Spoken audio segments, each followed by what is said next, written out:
On est dans une chambre d'hôtel à Rennes, dans une petite maison qui s'appelle la Maison Arc-en-Ciel, qui accueille des proches de détenus.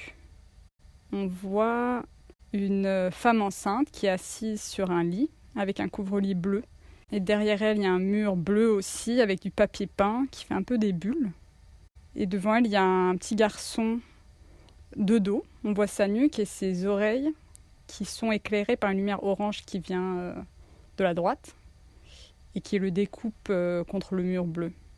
Et la femme, on voit son ventre nu et elle se touche le ventre et elle regarde son ventre.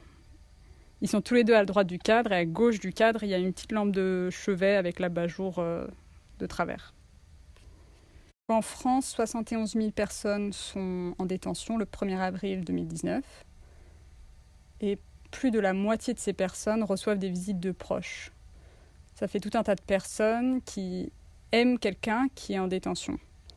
Et tous ces gens-là, ils vivent ce qu'on appelle une expérience carcérale élargie, c'est-à-dire qu'ils sont tout autour du monde de la prison sans en faire réellement partie. Et c'est ça qui m'intéressait, c'est toutes les ondulations autour de l'incarcération d'une personne. Une des femmes que j'ai rencontrées à un parloir à Vezin m'avait dit « c'est comme si nous aussi on était condamnés ». Et elle m'avait parlé aussi d'un rapport au temps un peu suspendu, que sa vie était entre parenthèses.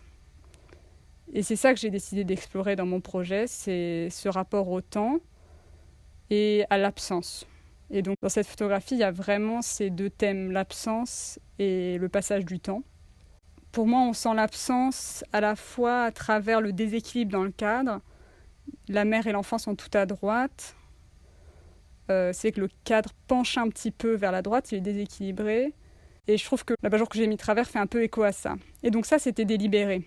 Je mets en scène mes photographies et je les éclaire aussi. Et après, je les laisse un petit peu vivre. Donc là, par exemple, j'avais donné des indications à cette mère et à son fils. Et surtout, j'avais placé la lumière dans le couloir pour créer un sens d'un à côté. Et qui soit un peu entre l'ombre et la lumière. Et puis après, bon, c'est un petit garçon, il est hyper actif. Puis il est très excité d'être à un hôtel la nuit, de se faire photographier. Donc il se passait énormément de choses. Et donc une fois que la situation est mise en place, je laisse les personnes vivre et le moment vivre jusqu'à ce que quelque chose se passe, un moment de grâce en fait. Ce petit garçon, je trouve, et aussi le fait que cette femme soit enceinte, c'est vraiment deux choses qui font énormément penser au passage du temps. Les jeunes enfants, tout comme une grossesse, ça se compte en mois. Puis après, les enfants en années, un peu comme une peine de prison. Puis c'est vrai que pour l'absence, il y a le téléphone dans la tache de lumière à gauche qui complète un peu un triangle avec la mère et le garçon. Et c'est son outil de communication avec son compagnon. Elle lui parle tous les jours dessus. Donc pour moi, c'est aussi ça. On sent un peu sa présence à cet endroit-là. Je pense que si on ne sait pas que ça a à voir avec l'univers carcéral, on ne peut pas du tout deviner en regardant la photo. Mais je pense que justement, c'est ça qui me plaisait aussi, c'est de faire des photos qui sont... où il y a un sentiment qui émerge quand même, qui fait penser justement à l'absence, il y a un peu d'espoir, mais aussi un peu de mélancolie en fait. C'est ça qu'on peut avoir de la photo.